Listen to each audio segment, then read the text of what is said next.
sometimes is frustrating seeing that we celebrate the wrong metrics or the wrong incentives sometimes uh, to to for the ecosystem, right? So the UAE, for example, has been doing an amazing job in attracting talent, but what about retention, right? So it's also about retention, right? So and so it's about celebrating the metrics that really make sense.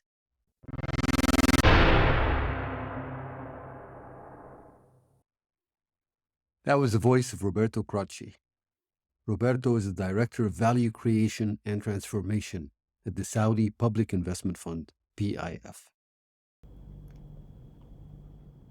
I am your host, Ali Zwail, and this is the Startups Arabia podcast, where you learn about the Arab startups ecosystem from the best founders, investors, and operators in the region. Our guest today is Roberto Croci. Roberto has over 20 years of experience working for companies such as Microsoft and Google. Roberto is now the Director of Value Creation and Transformation at the Saudi Public Investment Fund, PIF. PIF is the engine driving the transformation of Saudi Arabia's economy. He's passionate about innovation, startups, and people, and he mentors young people across the globe, helping them develop an entrepreneurial mindset as they look to solve the world's most pressing problems. Now, here's our interview.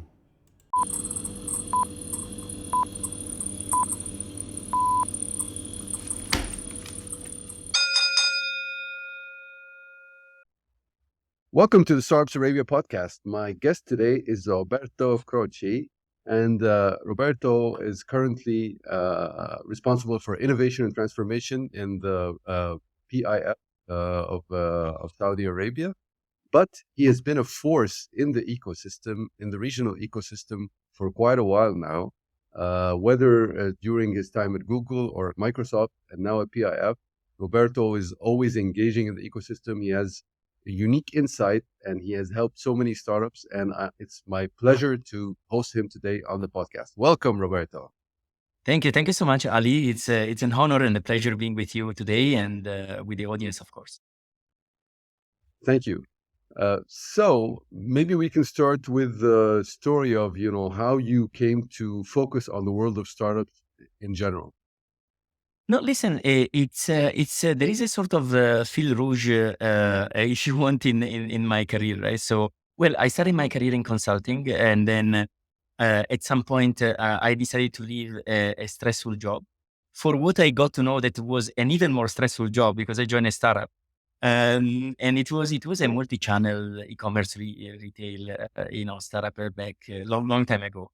And but it was uh, super exciting, right? So I was in the founding team, and you end up doing everything, right? So and the how dynamic is the work? The amount of things you learn, and the amount of things you feel, and you learn, and you pivot, and you change, and the ups and downs and whatever. So got me very excited. And then I joined Google, and within Google acquired a company called DoubleClick back in 2008. I was in sort of that initial team, and and that was like being in a startup, but within a company like Google that back in those days, 2009, was in a hyper growth sort of stage, right? So, but it was about building a new business from within, which was of effectively being like on a startup, in a startup within Google. And when I moved to Microsoft, so I was in charge to build the startup division in Middle East and Africa. And basically, it was again another startup within a large corporation, and it was about startups, right? And so I got to it, I guess, because one, I think I've been intentional in my career moves, um, right? So sometimes I privileged to do lateral moves other than vertical moves or going up the ranks. When I saw that it wouldn't get me closer to wherever I wanted to be, right? So and progressively getting closer to the startup ecosystem. The second thing is, having a sort of a portfolio career sort of mindset and approach. So taking chances as well to on the side to work with startups to help startups. So, but it starts with your purpose as well, right? So for me, the real passion about startups started from very early in my childhood when my father had his own. He was an entrepreneur, right? So He had his own company. He learned in the street, if you can say. So he didn't. He was not lucky enough to finish his studies, but whatever he learned by doing it on the street, right? So, and he built his own company. So for me, even going in the car with him when I was a child, and then seeing it, him interacting with people, getting clients. He built a company around merchandising. So I was surrounded by gadgets, and then for me as a child, they became my toys, right? So I was excited about the caps, the balls, whatever he was using to put merchandising on it at that time.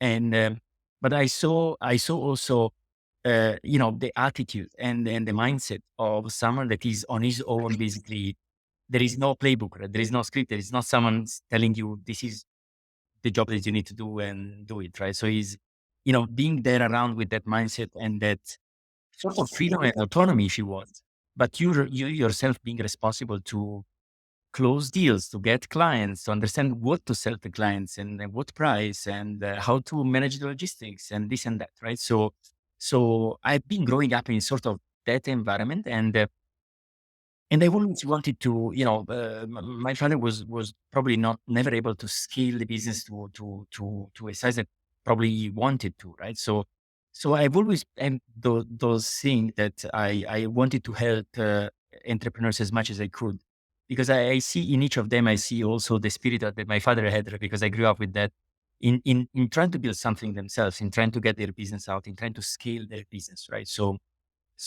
this really drives me. It connects back to who I am, and to connects back to where I'm coming from.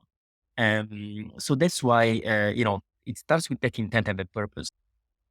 And yeah, I mean, I love how inspirational your father's life story is, and at the same time aspirational, because you saw the limits on growth. You know that you could help others succeed beyond, so to speak. And also Yeah. the advice to sometimes move laterally in your career to achieve a goal is really sound advice. A lot of people will not take that risk, but really this is what makes a difference, and help you find the life path, that you want. So wonderful. So maybe I'll start the story from the last part of the story first, and then we can dig more deeply in the history. So tell me about the PIF. It's maybe the biggest sovereign fund in the world. But when you say you're in value creation and transformation, you're the director of value creation and transformation. What is the PIF? What is the strategy of the PIF, and how does it see value creation transformation? Yeah, look, PIS, the ambition is definitely to become the largest sovereign wealth fund in the world. So the ambition here is massive, and it basically follows what the Saudi 2030 vision is, which is basically building and differentiating and building an economy for the years to come in the kingdom. And sometimes it's about building new sectors from scratch, in the sense that it's not new sectors per se, but it's sectors that were not, uh, you know, um, uh, operating here in the country, in the economy. And so is about all of that, right? So yes, definitely, PIF is definitely an exciting sovereign wealth fund with a purpose and a mission that is about to serving their own country, right? So which is very inspiring, because when I look at Saudi today, is more than 70% of the population is below 35 years old. So it's a very young population. The kingdom and the country is living a period of intense transformation, right? So not only on the gender side, with the women way more integrated into the social fabric, but also transformation across every single sector, talent, the building of the real estate and the giga projects that we've seen are part of the vision, right? So the country is really transforming, and what I see happening here is unprecedented, right? So is really the energy you feel in the people here, and the pride of serving for their country and being part of the transformation that they will impact the life and the wealth of their kids, for example, right? So, and then the direct impact they can have also across the region is just massive. It's just pure energy. So this is where the context starts from, right? So within that, of course, PIF, Mission as a Sovereign Wealth Fund has been the main focus of the strategy has historically been the deployment of money, right? So investing into new companies and sectors, and whether it's in the MENA region, whether it's international, whether it's focused on real estate or the giga projects that we are all, admiring and seeing, what's next and then how they will come to life. Um, Progressively, I would say there is an increased focus as well on what is value creation, right? Because at the end of the day, the deployment of money is not the end of the story. Actually, it's the start of the story, right? So, but then once you have deployed the money and you have enabled the company to set up and grow, then is how you can create more value with the company. And that could happen at different levels, right? It could be either financial perspective on the company through M&A restructuring or other sort of initiatives, or it could be at a more operational level, which is on the commercial side is how the company can make more money, can grow, and can scale their operations. But it could be also any other operational level, to be honest. So it could be how, you know, we can improve the supply chain. We've seen since COVID, we've seen how the whole supply chain globally probably has been suffering and how there is a need to optimize supply chain differently, for example, and that's value creation. It could be on the talent people perspective, right? So, we are talking about this war of talent. We are talking about a lot of times in the region, we talk about there is a lack of talent. We talk about what talent do we need in the first place, and is there a sort of a capacity planning in terms of are we skilling or reskilling talent in a way that is most useful or productive for the economy, right? So, from MPI's perspective, when you work across a relevant number of portfolio companies, how can we also enable, how can we build the next generation of leadership in the country? How can we build the next generation of CEOs? But also more easily, how can we enable, talent that find himself or herself stuck in a company that is in the portfolio to maybe find the next opportunity in another company within the portfolio. So retain, the talent and keep investing on uh, the talent, right? So this is another level of value creation. It could be many other things. It could be on the procurement side, on the contracting side. There are so many levers that can be activated.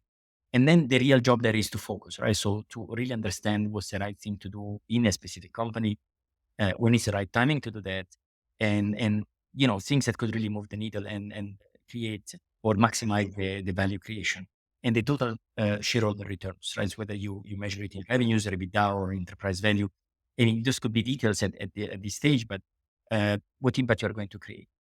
The other interesting thing is about value creation usually goes deeper into a single portfolio company. But then there could be also a conversation around what synergies can be enabled across portfolio companies, right? So because at the end of the day, think about, I don't know, the first example that come to mind is circular economy. If you have a recycling company in your portfolio, you have other companies that could benefit from that. I mean, that's a no-brainer sort of synergy that can be activated and created, right? So um, and it starts by bringing people together and letting them spending more time together, right? So on how you would do that within a sovereign wealth fund for portfolio companies is how to enable synergies across. But this is a little bit about the PIF experience so far. I recently started and what's the vision, the mission, how the strategy is shifting, and the focus of my role here, which is very exciting. I mean, we work across all the sectors under Mina, for example, and it's very exciting to see, how more value can be created from the investments that PIF did so far, and what more synergies can be also enabled with time. And asking about the overall strategy of PIF, do startups have a role in that strategy, or is it Uh, more about the enterprises that are part of PIF already? No, look, definitely they do have a role. So within every sector, I would say, if we talk at the highest level, within every sector, it's a good mix of mature companies with newly established companies.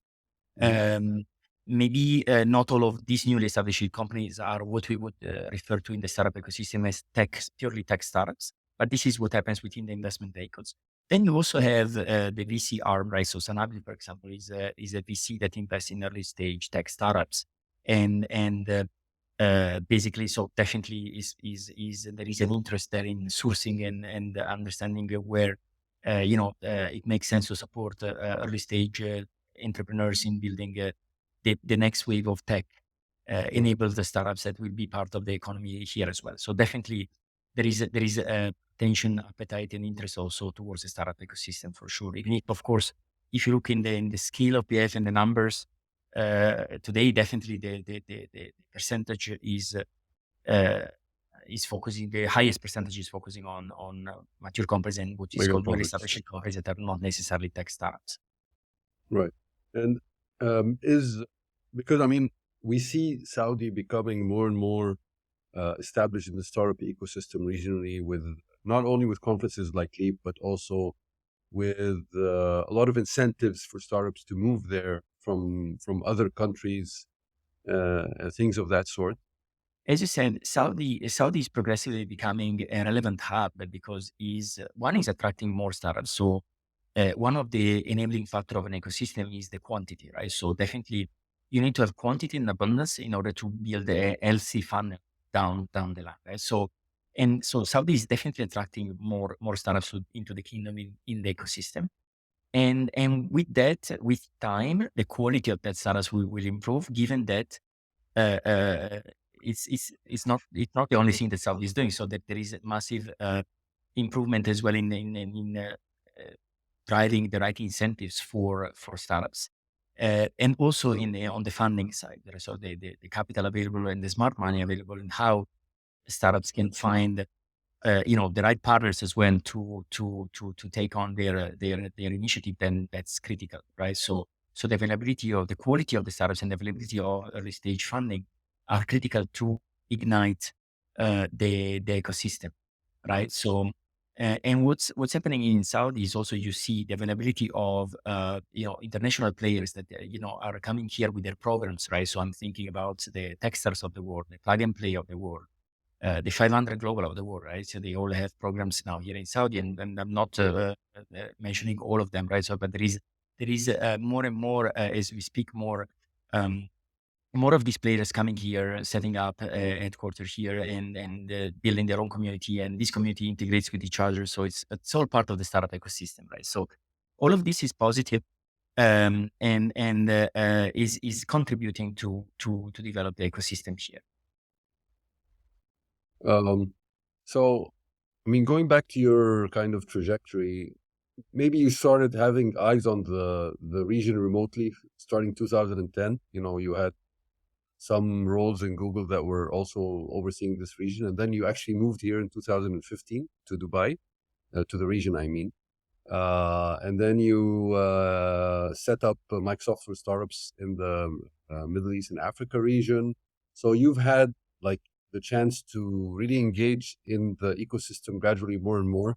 And you've been here for the last 8 years almost. How do you see the regional startups ecosystem and how it's progressed, and especially the Gulf region?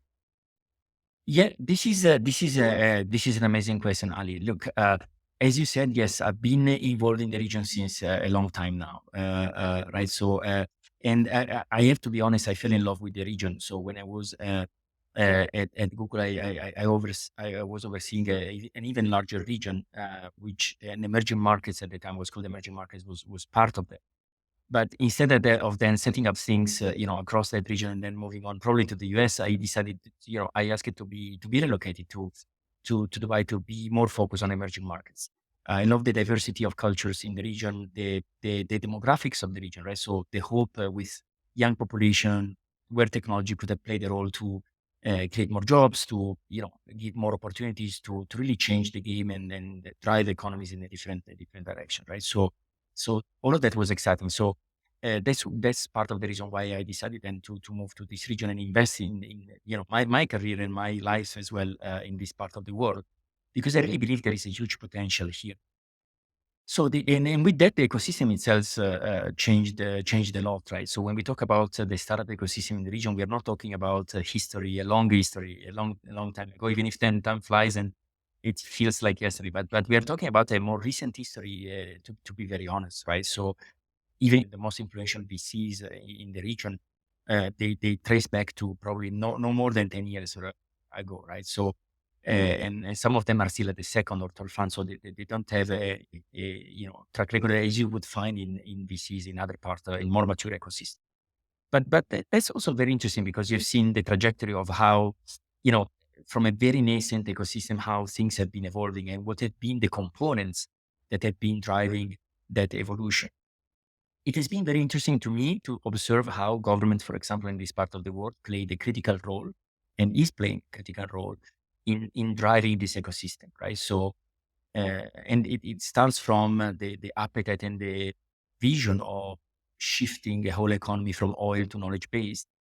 And in this shift, the entrepreneurship acquires a significant uh, uh, position, also keeping in mind and keeping reminding that there has been historically a huge percentage of unemployment in the region. So on the policy agenda, it's not probably been a focus of job seeking rather than more how can incentivize more job creation as well to drive this shift of the economy.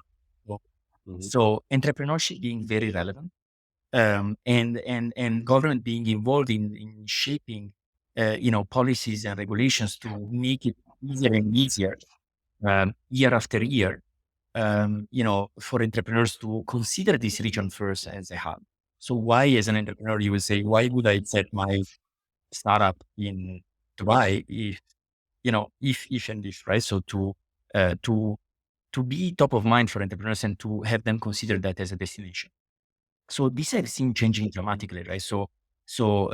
And we have seen it from the 100% foreign ownership, the bankruptcy law, all the visas that, for example, UAE has been leading the way in the region to issue to attract talent and to allow talent as well, especially you know the failure rate, right? So when we have early stage startups, we're still talking about 90% of those startups would fail. So how, as an entrepreneur, can you find an environment where you can tolerate that? So you mitigate a lot of the risk. So right. So the job and the whole environment that the government contributed to set in the region, starting from the UAE, probably as a leading country in the region, as a hub that configured as a regional hub first, and probably now an international or global hub. It's been massive, has been impressive with the speed as well with which government has been executing. With that, we have seen also the startup ecosystem players, evolving, right? So maybe the first wave of ecosystem players have been more community hubs.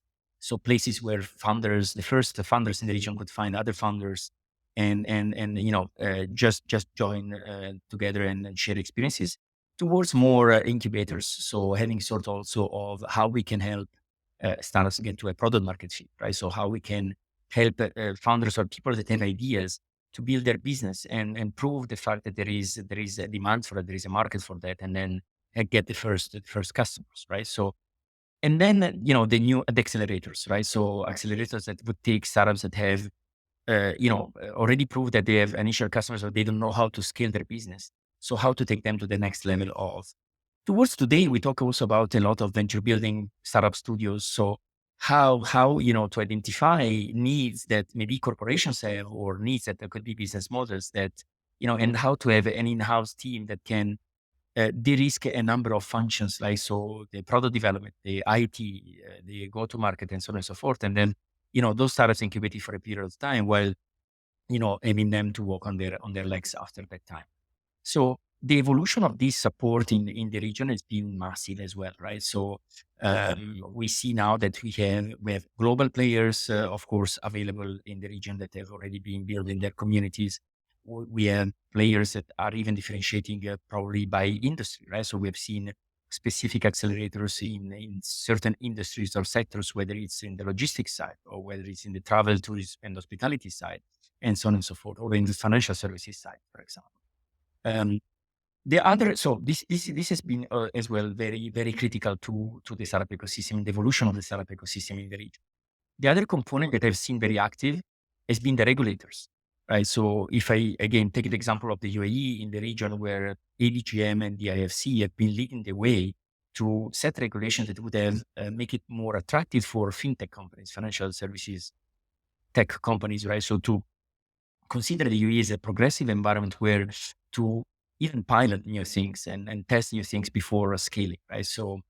Um, so those have been components where there have been, and then there are of course multiple other players that are contributing to the startup ecosystem, from technology companies to other service companies to corporates, right? So there are corporates in the region that either they started setting their CVC arm, like I'm thinking about EN, the Etisalat, or STC, or other large corporations in the region that are pioneering the way. I'm thinking Shalom Group or Mashafute, for example, they recently announced their incubator. So they've been looking at how to try to solve some of the challenges that they have as corporates through startups, and try to learn how to do that, right? Because one learning there is that the hard part is not to for the corporate to identify their challenges or to source startups. It's really how to work with the startups and how to merge the two cultures together, and how to find an operating model there that really works and drive execution, right? So, and the governance to drive that. But corporates as well, and academia probably as well, right? So this is probably where we are still have some gaps in the ecosystem, in order we could do much better, or we have a roadmap ahead to take the ecosystem to the next level. So, and then I would say the last component is also the macroeconomy, right? So let's look at where the world is going today, or in this uncertainty that we are seeing around. Probably the Middle East has become one of the most stable region globally, which is something we would probably only dream of saying, years back. But definitely, there are the ingredients, for building an even stronger ecosystem are all there. The drive in the people as well, and the vision of getting there is also there. So it sounds very positive for a startup ecosystem in the region to facing the future. Yeah, so there's been this government focus. There's availability of capital, and there are like macro positive waves that are helping the region along. So that's all great, and we see that in the numbers and in the growth trajectory, as you were mentioning. The What are the biggest gaps that still need to be filled, though? Absolutely. So look, I believe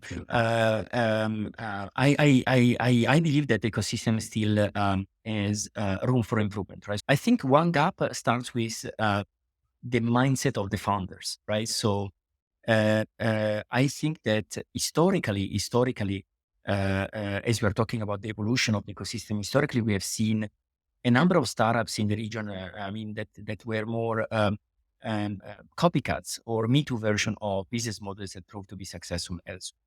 Is there something wrong with that? Not in principle, right? So if you're a founder with a great with a solid exit strategy, and you're building something localized, and you know where you want to get, that's great. But I think that as an ecosystem, the appetite should be, the ambition should be bigger, and especially considering how the drive from the governments here to shift the economy, right? So I think there should be a more global mindset of trying to also solve problems that can scale, right? So because this is where we have seen some of the issues in the ecosystem, is seeing businesses that say they're trying to solve a too small problem, and then to scale, right? Which is again is Scale not a bad globally, thing. right? To scale globally, yes. Right.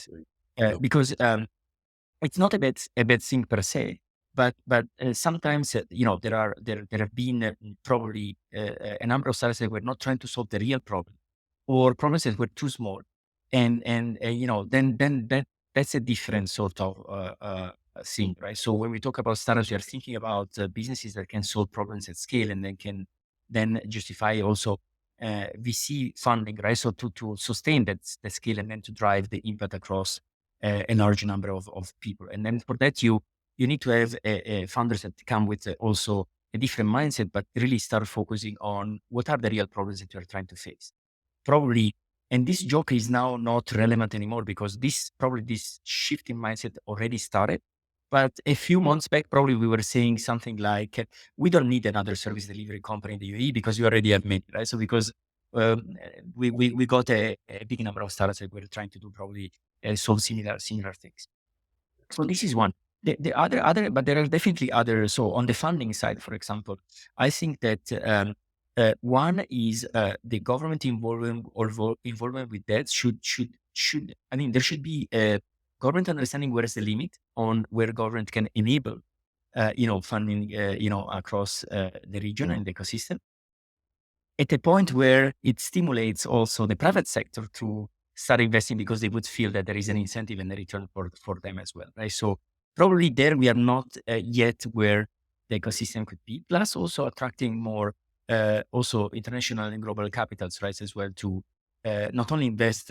Probably what happened in the past was this capital was used to invest mainly outside of the region, whereas now that everybody starts looking at their courtyard, right? So is how can international capital can be attracted for indirect investments as well. They can be leveraged to invest also in regional startups and local startups, right? So the funding as well. I think the funding ecosystem probably should also evolve, right? So in terms of raising the bar higher in terms of what the real businesses that could become the next wave of the leadership businesses in the region should be, right? So, and probably what happened in the economy recently is going to help because there is no better time than this one for investors to invest into startups, right?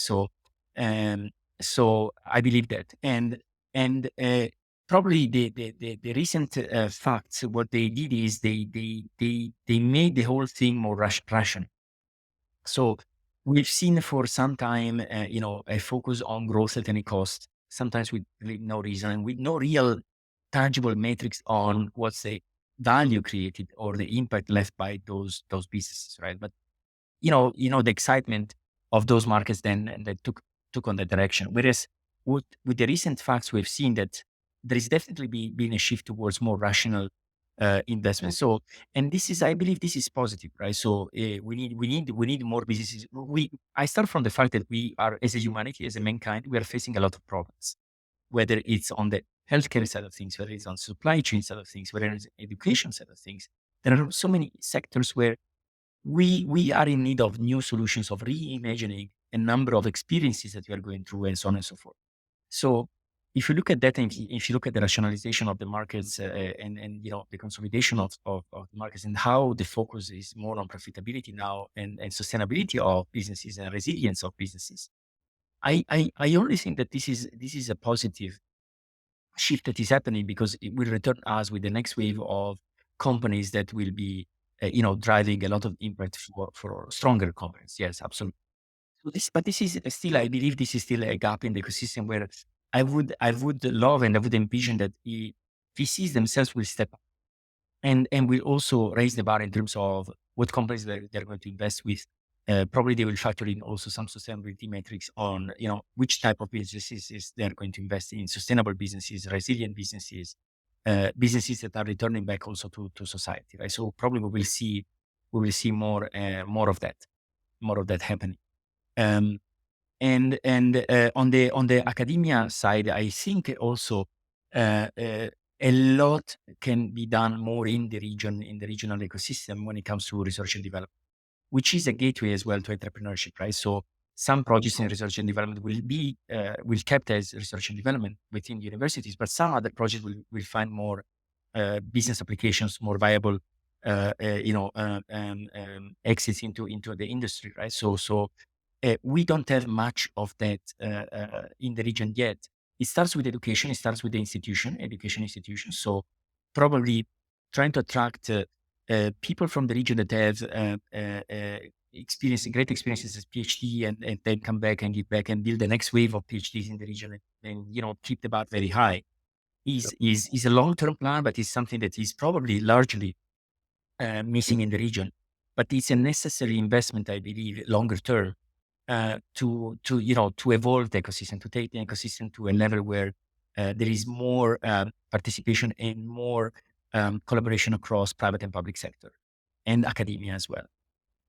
Yeah, I agree with everything you said so much. And when we look at other ecosystems and how they evolve, like the Chinese ecosystem, at the beginning, It was all copycat kind of things, Google, okay, we'll have Baidu, Twitter will have Weibo, etc.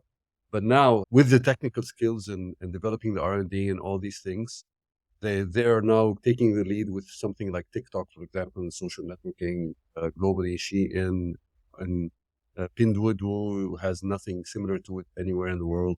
So there's this inflection point where you need to change things with the technical skills and with more later stage funds that are mega funds, which is also something, as you mentioned, we need more of in the region. And last but not least, I cannot underline enough, the importance of ambition and really, it's taking it up 2 or 3 levels, not just one level, in terms of founder ambition and really believing in yourself and your ability to solve problems that are global and not just regional. So yeah, I mean, that's a great summary of, of also what can still be done in the ecosystem despite all the great things that have already been done. And if you allow me, Ali, one thing more I would Sure. mention, because I personally believe is very important, is also how the ecosystem would define the success, right? So what success would look like for the ecosystem. So one thing that bothers me is that sometimes, or most of the times still, we see across the ecosystem at different levels, more vanity metrics, right? So in terms of, we set this hub and we got 100 startups. But what does that mean? So don't get me wrong, it's important. We said one enabling factor for an ecosystem is abundance, right? So if we drive quantity, that's contributing to build an ecosystem, is an essential part to enable the ecosystem. But is that the metric that determines if we are successful, if you're on the right direction? I don't think so, right? So sometimes we see in the region still celebrating more vanity metrics rather than be very, be very blunt and direct and transparent and say, look, if you really want to get there, those are the real metrics that we need to move in order to get closer to that vision. But to be very transparent, I believe that the moment the ecosystem will absorb, this, it's the elephant in the room, right? And we will be talking about real metrics that drive real value. That will be when the ecosystem would have got probably the confidence and will be mature enough probably to compete with other ecosystems, in my opinion. Because sometimes is frustrating seeing that we celebrate the wrong metrics or the wrong incentives sometimes uh, to to for the ecosystem, right? So the UAE, for example, has been doing an amazing job in attracting talent, but what about retention, right? So it's also about retention, right? So and so it's about celebrating the metrics that really make sense, and it depends, of course, what's on the agenda and from who, right? So, but if you ask me about this ecosystem, I think that on different fronts, we can still do a better job on focusing on the metrics that really matters and what really matters to move the needle and take the ecosystem to the next. Yeah, that's also a great point. So I wanted to ask you about if you were, what would be your advice that for people in the startup ecosystem, what industries, what solutions, what problems should they be focusing on aggressively in the near future that maybe not enough startups are working on? Listen, that's a great question, right? So it always starts from sometimes the most relevant ideas start from what really bothers you in your own life or in the life of your friends or your family or whoever you know, right? So you don't wake up, one morning and say I want to disrupt healthcare. Probably you wake up one morning and said, "Oh, my dear friend, my father, my mother, my brother got cancer, and it was not predicted on time for this and that reason." And then you become passionate to solve that because you say, "I would have saved my brother's life or whatever if I would have developed this solution before time." And you become passionate about that, right? So ideas and real things, right? So start that way. So it's in between a push and pull of things, right? So. Um, that said, I believe that whatever we are assisting in the world today, right? So some people say that there are a lot of threats. I always try to to look at threats as opportunities, right? So look whatever happened with COVID across many different industries, like healthcare is a clear one, right? So how the development of technology can help accelerate the prediction of diseases, the diagnosis of certain diseases, how technology can be leveraged at scale to support on all of that, on the decision making process for doctors, for example, right? So and that's where I believe that there is still a huge gap and a lot of stuff that can be done to, and the impact would be for all of us, right? So.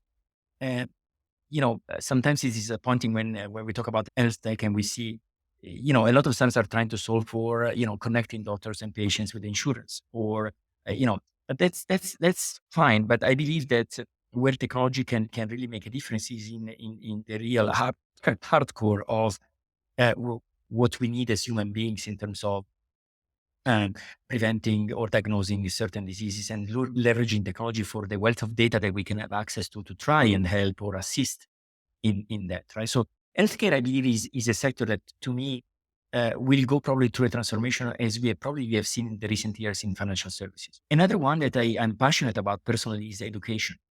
Right. So we have seen, especially with new technologies, we have already seen it, right? So with this chat GPT and a lot of educational institutions that, are saying, wait a second.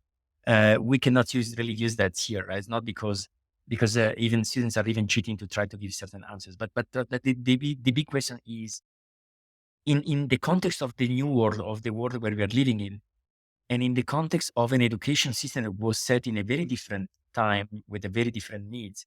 So what is it we should reimagine? What is that would really make our life easier? What is that would be really relevant for us, for our kids, well, and for all of us actually, as lifelong education, and what the experience should be. So I believe that education is one of the sectors where there is still a huge amount of reimagination needed in order to solve real problems that we are facing there. Then of course, the whole, I would use the word that is sustainability, but under sustainability, there is so many things that we are facing that are real problems we are facing as humanity, right? So from climate change, uh, clean energy, food,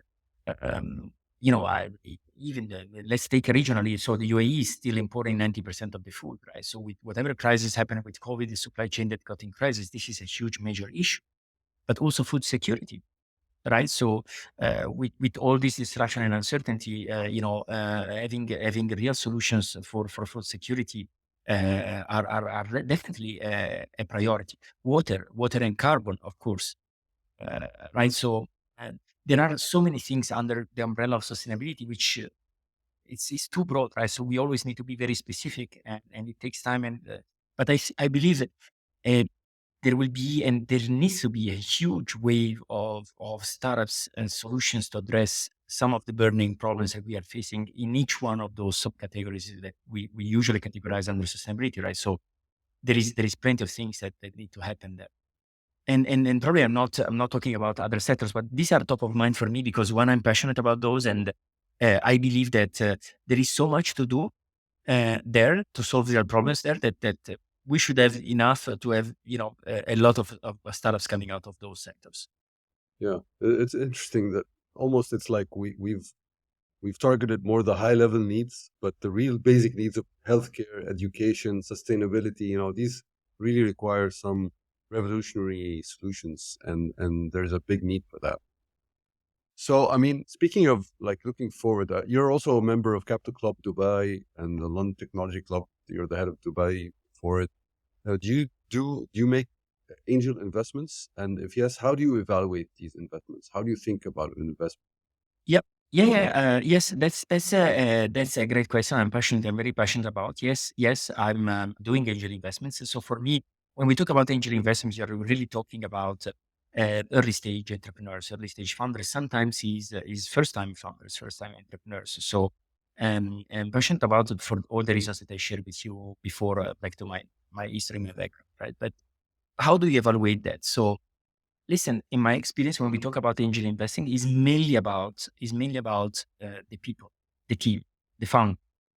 Uh, you know, um, uh, sometimes the founder you have in front of you might have the wrong product, but you bet on the person that, that person can, if that person has the drive, if that person is really falling in love with a problem and there's the drive and is a person that can also make the hard calls, right? So and pivot.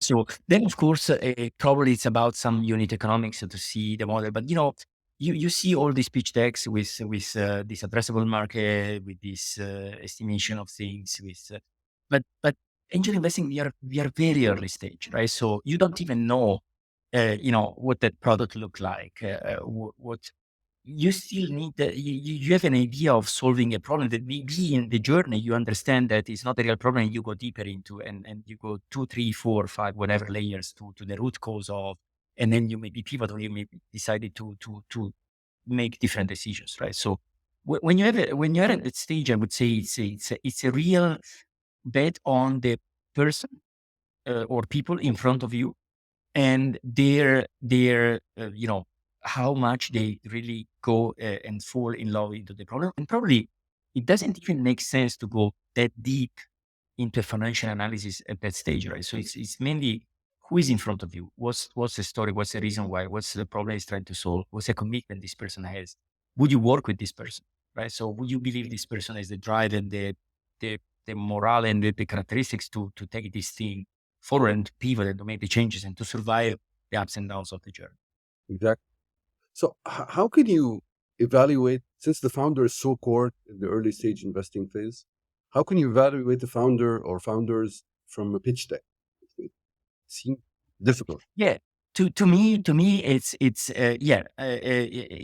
3 5 minutes pitch deck, it's not it's a hook, right? So is oh yeah, I might like that. I want to know more, but is to me is spending time is spending time with the founder, right? So is you're really spending the time to understand the person 360 degrees, the persons that are in front of you, and who is in front of you. So sort of. So, but it takes definitely to me, it takes more than just a pitch deck to, Yeah. yeah, So I like, what you said, like a pitch deck is the hook. It's just a way to get you to sit with them. That's, you have to find a way, whether it's the market, the solution, something in the pitch to make that happen, so to speak. yeah, yeah. Great. So, doing a little research, I saw that you climbed K2, the world's second tallest summit. So, reflecting back on that, what are the lessons you take away from that experience, and how do they apply, like, to your business life? No, listen, it's, the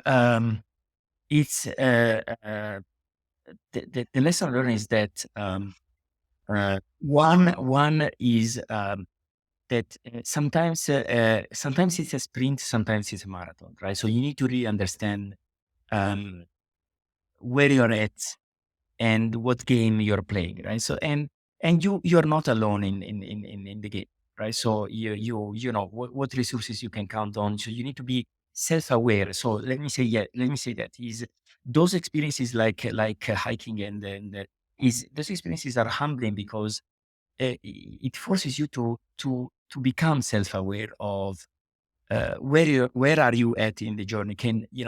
What are the gaps and what are your blind spots as much as you can, right? So and trying also to get feedback from people. So becoming self-aware of who you are is a starting point.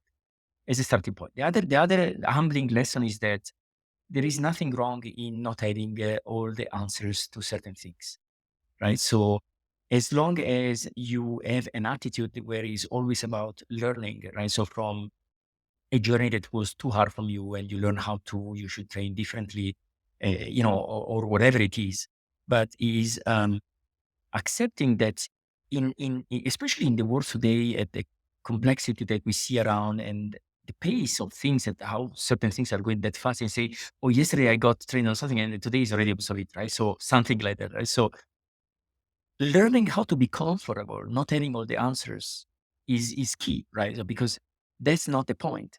The point is you have the skills, but the attitude as well to go and search for that, to go back and say, look, I went back, I reflected on that, I understood, you have a network, right? So how to leverage the resources in a more holistic way.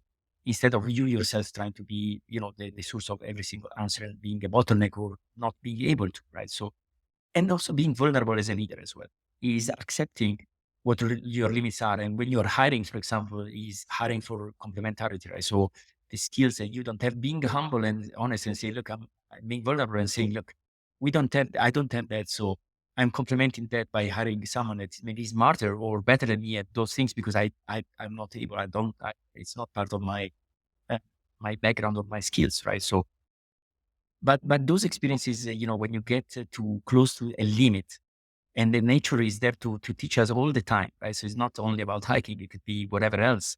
But when you get close to the limit, you understand, that at the end of the day, we are all human beings, and there is nothing wrong in being vulnerable, as long as, of course, you have the attitude to drive things, right? So you are humble but hungry at the same time, and you understand people, and you put people together with an agenda, the purpose, right? So in the right way. But but in today's world of uncertainty and complexity, I believe experiences like that, and again, it doesn't have to be that one, but get you closer to understanding more about us as human beings, what keeps us together as human beings, you know, and making time as well to reflect about yourself. A lot of people, get into this routine and, of the quarters of the day to day, right? So, uh, but one thing I also understood is you yourself, you only define how cheap is your time, right? So, and because it's one of the few variables that is in your control, right? You decide who you spend time with, what you spend, how you spend your time doing what, right? So to me, that is one of the other key lessons learned is you only decide how cheap is your time and what you spend your time doing, and you can only make time for yourself. It's nobody is coming to you and say, "Hey, Ali, please make some time for yourself and, just take the time and go." And no, you need to make time for yourself to disconnect, to recharge, to become self-aware, to get feedback, right? So, and absorb the feedback you got and then distill and find action out of that, right? So y- nobody will ever give you that time, right? So uh, and then how you decide to spend your time will also determine, in my opinion, also who you are, right? So those things, when once you are close to the limit with nature, or you are at that height, or wherever else you might be. I recently learned of a story of a guy who did this sailing for 40 something days, right, around the world. And I guess he also learned a lot about in that extreme experience. You get to the extreme and you get closer to that. But you don't need to get to the extreme, or you don't need to get to a limit to understand that, right? Or to get to understand these lessons, right? So of course, in those situations, what it happens, it accelerates, or you really face yourself against something that it becomes more clear, probably. But you can definitely, by self meditating, by whatever, the different people would have different ways of getting to those sort of answers. But I believe the lessons that I learned, the ones that I share, are probably the most relevant for me, that helped me a lot in the next course of my career.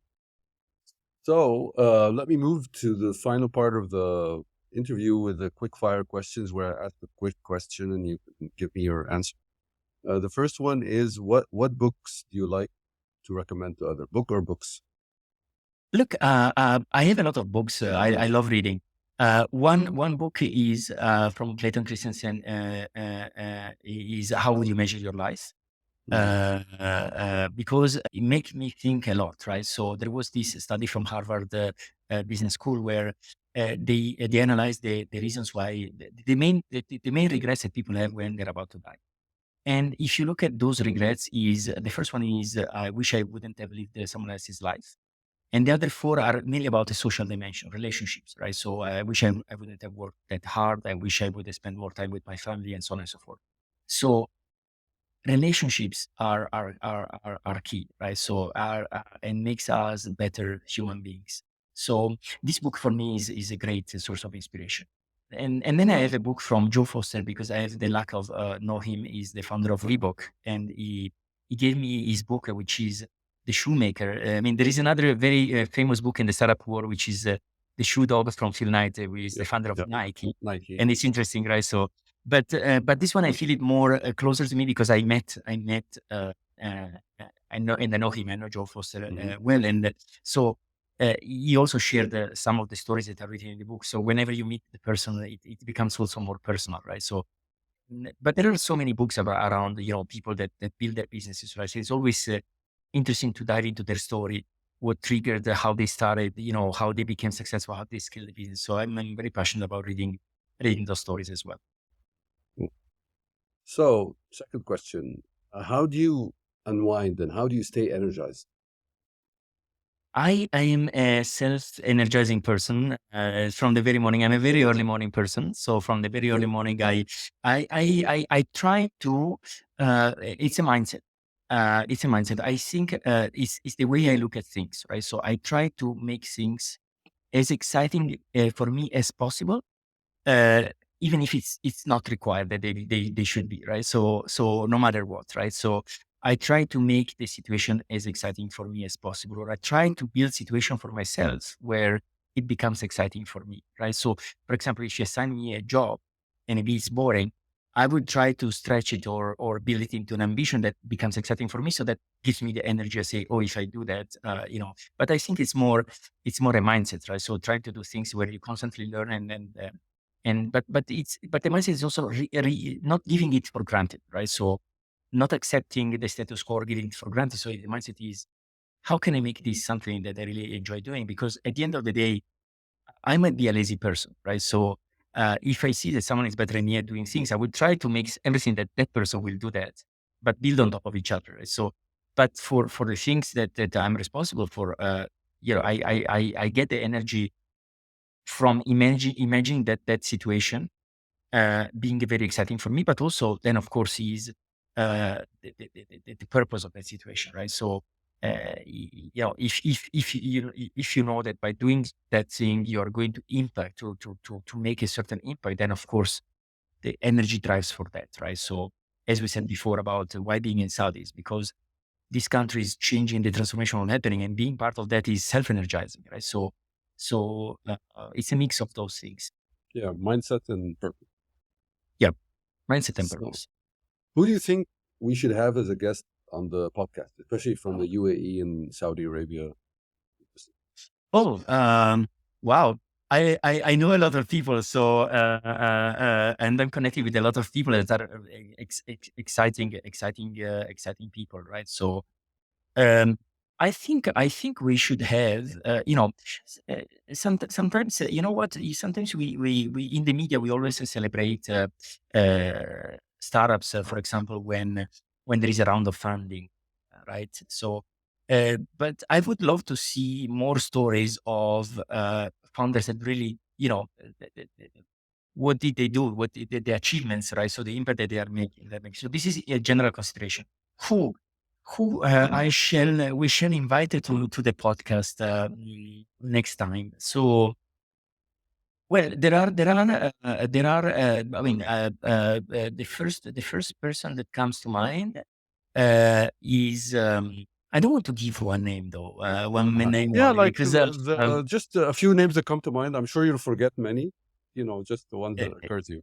no, look, there are so many female founders that are doing such an unbelievably amazing job in our region. That when we say, oh, there are not enough female founders. Yes, probably it's true, but we already have a lot as well. So let's start listening to them. Let's start listening to their stories. So I don't know. I can mention a few names from. I mean, I don't want to leave people out. That's the challenge. But the good ones, right? So, but Sophie Smith, for example, she's an amazing founder. Anushka Iqbal, she's an amazing founder. And we have many more, right? So I can go on and on. So I would invite probably a female founder from the region as your next guest to listen to her story, what how she did it, and inspire more female founders in the region to follow. So Perfect. I'll follow up. awesome. What question should I have asked that I didn't? Wow. Well, good, amazing question. Let me think about that. Well, you started straight away. You started straight away probably from my professional experience, and it started from the last role, and we started talking about a bit about the vision here in Saudi PIF, and then we discussed about a few things about the startup ecosystem. But probably you didn't ask me. Well, you asked me about some personal experiences like the hiking, and but you didn't ask me about more personal questions, right? So um, even simple questions. I don't know what I like doing, during the weekend, or what drives me. But I don't know, outside of work, right? So I think it's important. Um, uh, I think it's important question mm, about to get to know someone as well on a personal level in terms of have a full picture or a well-rounded picture about who is in front of you. But also maybe is also a question about maybe also what is your legacy as a person, right? So what is it you want to leave behind? I mean, this is if you ask me, listen, that maybe you didn't ask it, probably would it be part of this nice conversation together? Yeah. So you want to tell us the legacy you want to leave behind? Oh, the legacy one. The legacy one is listen. I told you. So what inspires me as well, starting from my origin, is trying to help entrepreneurs and founders in their journey. Right? So, but I guess this is not specific enough. So, I think that given the context where I am today and where I live today, is um, for me, a legacy I would want to leave behind is inspiring young people towards entrepreneurship, right? So as a viable option for them to consider, like whether they look at their careers as a portfolio career, right? So not the linear career path probably doesn't exist anymore, but as a portfolio career or as the main thing, like building something, right? So uh, inspiring them to the mindset that an entrepreneur would have, right? So this is a legacy that I would love to leave behind, because the demographic of these regions are unbelievable.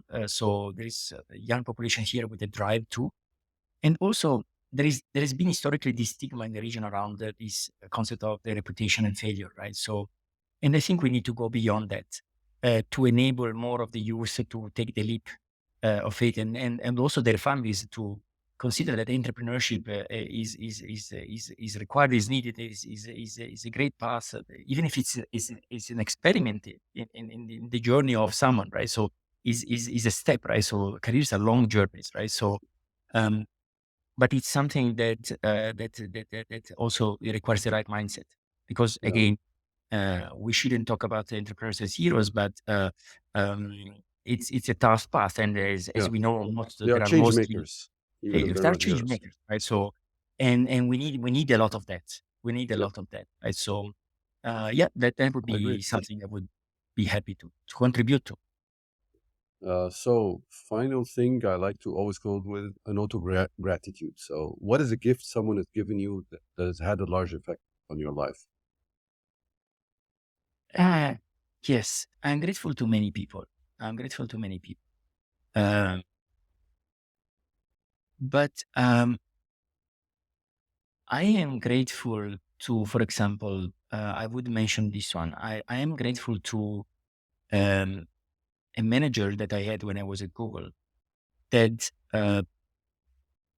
he truly cared about me, because he was really sharing with me direct feedback on uh, what I did well, but also where I could have really improved, right? So sometimes giving negative feedback is always tough. So we tend people tend to do it in different ways, and it would be a long conversation on giving feedback, right? So, but sometimes even, and this applies also to founders, right? So when they're building their prototype, usually it's family and friends. So they go to their family and friends and ask feedback, and usually it's the encouragement more than the real feedback. Is yeah, you're doing an amazing job. Yeah, keep going.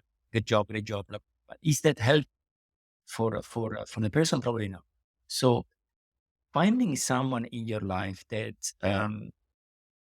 help you to become more aware, or give you candid feedback and actionable feedback, and is really there truly caring about you, is a blessing. So I'm really grateful for that manager and other people that do like that, because it's really helpful. And we are all here to learn and improve, right? So and those people really help you in the journey. So I'm grateful to those people. That's a wonderful idea to close on, and I can't agree with it more.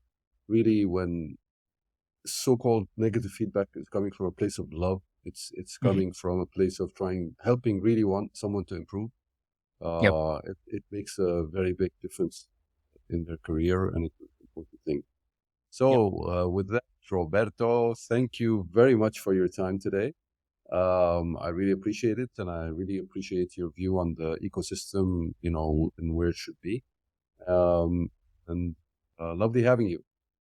Likewise, same feeling for me, Ali. Thank you so much for inviting me. I really enjoyed our conversation. Look forward to learn who your next guest will be in the next episode. So and look forward to keeping in touch. Absolutely. Thank you. Thank you, Ali. Thank you for listening to this episode of Startups Arabia podcast. If there was something you really liked about what the guest said today, reach out to them on social media and tell them what you liked. And of course, if you haven't subscribed yet, what are you waiting for? You don't want to miss any of our great upcoming episodes. Also, please rate us and give us comments on our social media accounts so that we know how to improve.